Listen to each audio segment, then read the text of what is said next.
नमस्कार, मैं डॉक्टर प्रगति अग्रवाल जच्चा रोग विशेषज्ञ हूँ। काफ़ी साल से बरेली में प्रैक्टिस कर रही हूँ। आज मैं आप लोग को प्रेगनेंसी के दौरान कैसे हेल्दी रहते हैं इसके बारे में कुछ टिप्स बता देती हूँ। ये जो 9 महीने का पीरियड होता है, ये आपके जच्चा और बच्चा दोनों के लिए ही बहुत महत्वपूर्ण होता है। हर माँ का एक सपना होता है कि प्रेग्नेंट होने का और उसका एक स्वस्थ बच्चा हो। तो इसके लिए कुछ विशेष बातें ध्यान में रखने की होती हैं प्रेगनेंसी के दौरान, जिससे कि जच्चा और बच्चा दोनों ही स्वस्थ रहें। हमारा एंटीनेटल केयर का भी उद्देश्य यही होता है कि जच्चा और बच्चा दोनों स्वस्थ रहें। इसके लिए सबसे पहले तो ज़रूरी है एक प्रॉपर डाइट लेना, क्योंकि जो भी माँ जो भी कुछ खाती है तो बच्चे को हर चीज़ माँ के ही खून से मिलता है। तो ऐसे समय पर कोई भी ख़राब खाना ना खाएं, जैसे जंक फूड है, पिज़्ज़ा, बर्गर, चाउमीन, ये सब चीज़ें ना लें। एक बैलेंस्ड डाइट लें। बैलेंस्ड डाइट में क्या होता है कि आप 1 कटोरी सब्जी लें, 1 कटोरी दाल लें, सैलेड लें, दही लें अच्छी तरह से। अगर चावल खाने की इच्छा है तो चावल भी थोड़े से ले सकते हैं। पूरे दिन हर तरह के फल और सब्जियां खूब खाएं, दूध पिए, दही खाएं। तो ये सब चीज़ें जो है प्रचुर मात्रा में लें।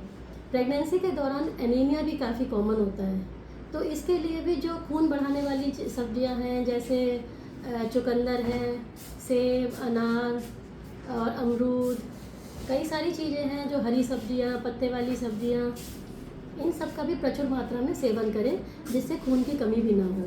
तो एक प्रॉपर बैलेंस्ड डाइट लें। इसके साथ साथ एक्सरसाइज भी ज़रूरी है। एक्सरसाइज के बारे में मैं आपको दूसरी वीडियो में बताऊंगी। और इसके अलावा जब आप जो है समय समय पर अपनी गायनी के पास जाते रहें, वो कई तरह के जांचें कराएंगी। कुछ खून की जांचें, पेशाब की जांचें, ये सभी प्रेगनेंसी में ज़रूरी होती हैं। इन्हीं जांचों में एक थैलेसीमिया की जांच भी जो है, जो बहुत ज़रूरी होती है। कभी कभी आपने देखा होगा कि किसी किसी के यहाँ ऐसा बच्चा पैदा होता है जिनके शरीर में खून नहीं बनता, जिसे थैलेसीमिया कहते हैं। तो ऐसे बच्चे माँ के लिए भी बोझ होते हैं और समाज के लिए भी बोझ होते हैं। उनको बार बार खून चढ़ाने की ज़रूरत पड़ती है। तो इस टाइप का चेकअप भी प्रेगनेंसी में हो सकता है, जिससे कि ऐसे थैलेसीमिया के बच्चे पैदा ना हों। इसके अलावा जो है आपका समय समय पर अल्ट्रासाउंड भी गायनी डॉक्टर कराएंगी। इनमें एक जो 11 से 13 हफ्ते के बीच में एक NBNT स्कैन होता है, जिसमें बच्चे की नेज़ल बोन देखते हैं और न्यूकल थिकनेस देखते हैं, और भी कुछ अर्ली जो एनोमलीज होती हैं वो देखते हैं। तो एक वो अल्ट्रासाउंड बहुत ज़रूरी है। और एक 16 से 20 हफ्ते के बीच में, जिसको हम लेवल 2 स्कैन कहते हैं या टीफा स्कैन कहते हैं, वो भी बहुत ज़रूरी होता है। तो ये समय समय पर आप अपने लेडी डॉक्टर के पास जाएंगे तो वो आपका समय पर सारे चेकअप्स कराएंगे।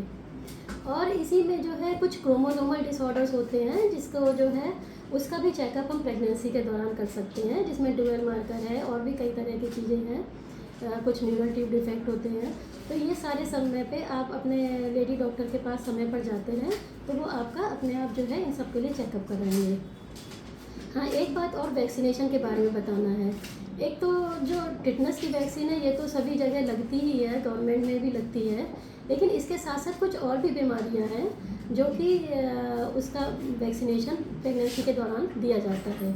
क्योंकि जो बच्चे के पास जो एंटीबॉडीज़ आते हैं, तो वो माँ के पेट से प्लेसेंटा के थ्रू बच्चे को एंटीबॉडी आ जाते हैं। तो कुछ ऐसी बीमारियां हैं जैसे स्वाइन फ्लू है और काली खांसी है, तो इसके लिए भी टीके प्रेगनेंसी में लगते हैं। क्योंकि जब बच्चा पैदा होता है तो उसको शुरू में 6 हफ्ते तक ये वैक्सीन नहीं लग पाती। तो 6 हफ्ते पे जब बच्चे को ये DPT और पोलियो और बाकी सब वैक्सीन दी जाती है, तो इनिशियल जो 8 वीक्स तक है उसका प्रोटेक्शन जो है, माँ के पेट से जो एंटीबॉडीज़ बच्चे में जाते हैं उससे ये बीमारियों से प्रोटेक्शन मिल जाता है। तो ये भी आजकल जो है टीके लगाए जाते हैं। तो ये सभी चीज़ों का जो है आपकी गायनी डॉक्टर आपका ध्यान रखेंगी। आप समय समय पर उनको दिखाते रहें, जब वो बुलाएं उस समय चेकअप के लिए जाएं। हर चीज़ का एक निश्चित समय होता है। जैसे वैक्सीन जो है ये 26 हफ्ते के बाद ही लगती है, काली खांसी की और स्वाइन फ्लू की। तो मैं यही आप लोग से सबसे कहती हूँ कि आपका जो प्रेगनेंसी है वो हमेशा आप जच्चा और बच्चा दोनों ही स्वस्थ रहें और आप समय पर अपना चेकअप कराते रहें। धन्यवाद।